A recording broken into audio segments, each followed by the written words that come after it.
안녕하세요, 당근언니입니다. 오늘은 당근 거래 잘하는 꿀팁을 알려드리려고 해요. 일단 당근 거래는 직접 물건을 보여주는 게 아니다 보니까 사진이 되게 중요해요. 근데 사진을 막 포토그래퍼처럼 잘 찍어라 이런 건 아니고요. 굉장히 간단한 것만 바꿔줘도 사진을 되게 잘 찍을 수가 있습니다. 먼저 배경이 되게 중요해요. 깔끔한 배경을 찾는 거예요. 예를 들면 단색 벽지라든지 아니면 커튼도 괜찮아요.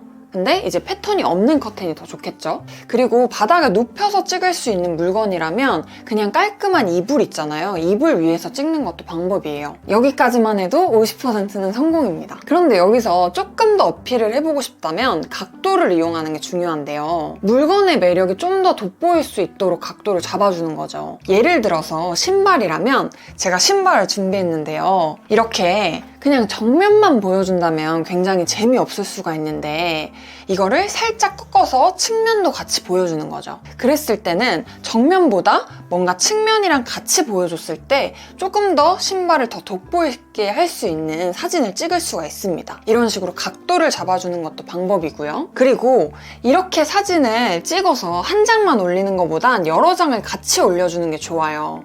왜냐면 한 장만 있을 때는 아무래도 이 물건을 바라보는, 그러니까 이 물건을 계속 보게 되는 시간이 짧아지잖아요. 근데 여러 장의 사진을 같이 올려주면 아무래도 계속 이 물건을 보다 보니까 사고 싶어지게 될 수 있는 가능성이 높아지는 거죠. 그래서 왜 옷 쇼핑몰 보면은 사진 굉장히 많잖아요. 그것도 같은 원리라고 생각을 합니다. 자, 그 다음은 제목인데요. 이 제목도 사진 못지않게 굉장히 중요해요. 그런데 이것도 간단합니다. 제가 많이 쓰는 꿀팁인데요. 저는 제목 앞에 괄호를 붙여요. 이게 무슨 말이냐면 예를 들어서 몬스테라 아시죠? 식물 여기도 보이는데 이 몬스테라를 판다면 그냥 제목에 몬스테라 이렇게 적는 게 아니라 괄호 식물 몬스테라 이런 식으로 적어주는 거죠. 그랬을 때 조금 더 정돈된 느낌을 줄 수가 있어요. 아시다시피 정말 하루에도 몇십 개씩 몇만 개가 될 수도 있겠죠. 당근템들이 엄청 많이 올라오잖아요. 근데 거기에 그냥 막 주절주절 정리 안 된 제목을 쓰다 보면은 차별성이 떨어져요. 그래서 저는 앞단에다가 딱 깔끔하게 괄호해서 만약에 스탠드 조명이라면 괄호치고 인테리어 스탠드 조명 이런 식으로 달아주는 거죠. 그랬을 때 조금 더 차별성도 줄 수 있고 이렇게 뭔가 깔끔하게 정돈된 느낌으로 쓰다 보니까 신뢰감도 올라갈 수 있습니다. 자, 다음은 내용인데요. 이 내용은 굉장히 심플해요. 딱 3가지만 넣어주면 됩니다. 첫 번째는 정보, 두 번째는 판매 이유, 세 번째는 추천 대상. 정보는 말 그대로 이 물건의 정보예요. 브랜드가 있다면 브랜드 이름이 될 수도 있고 사이즈, 컬러, 수량 뭐 이런 것들을 얘기하는 거죠. 그런데 이 정보를 그냥 쓰지 않고 앞단에 수식어를 넣어주면 100점이에요. 이거 전혀 어렵지 않습니다. 예를 들어서 이케아 의자를 판매한다고 해볼게요.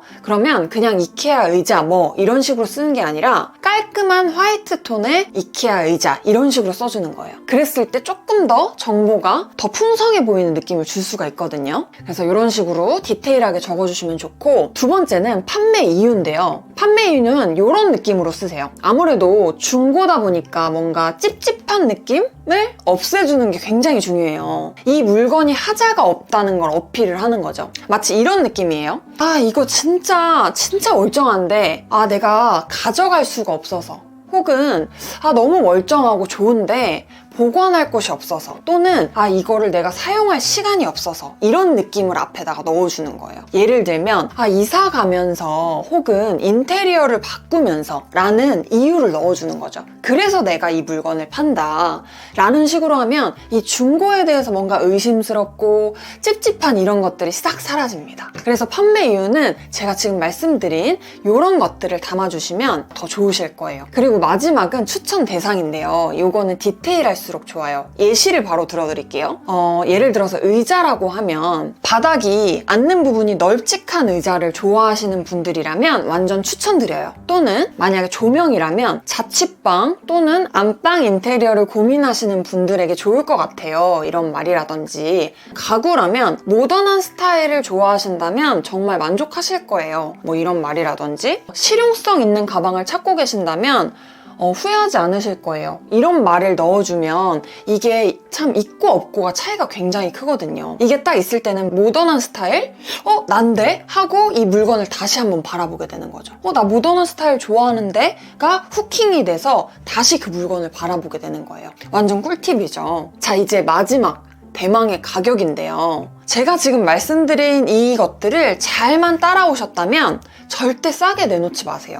뭐 빨리 팔아야 된다 라고 하더라도 싸게 내놓지 마세요. 저는 절대 물건을 싸게 내놓지 않습니다. 싸게 내놓으면 아무래도 이 물건 자체를 그 정도의 값어치라고 생각하기 쉬운 것 같아요. 그래서 나중에 깎아주더라도 처음에는 어느 정도 가격을 매겨주는 게 좋습니다. 적당한 가격이라는 건 신품보다는 당연히 싸게, 그리고 중고 평균가가 있을 거예요. 평균가보다는 조금 더 비싸게. 예를 들어서 그렇게 정한 가격이 3만 원이라면 저는 33,000원에 올려요. 왜냐면 아시다시피 당근마켓이나 뭐 여러 가지 중고 플랫폼 안에서는 내고를 하는 게 굉장히 일반적으로 일어나잖아요. 그래서 이게 참 사람의 심리인데 가격이 뭐 3만 원 이렇게 떨어지면 막 5,000원 이렇게 훅훅 내고하기 굉장히 쉬워요. 근데 그렇다고 38,000원 이렇게 되면 그냥 뒷단을 딱 빼서 8,000원 깎아달라고 하기 쉽단 말이죠. 그래서 딱 적당한 3,000원을 붙여주는 거예요. 그래서 구매자가 내고 조금 해주실 수 있어요? 이랬을 때 그러면 3,000원 빼드릴게요. 딱 3만 원만 주세요. 이렇게 말하기도 되게 깔끔하거든요. 이건 굉장한 꿀팁입니다.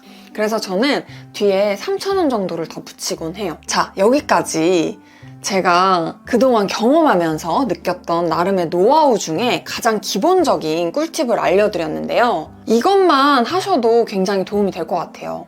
그런데 여기서 뭔가 나는 조금 더 시간적 여유가 있고 요즘 당근 판매하고 막 사는 재미에 푹 빠져 있고 좀 제대로 팔아보고 싶다 하는 분들은 다음 편을 꼭 봐주시면 좋을 것 같습니다. 지금까지 당근언니였습니다.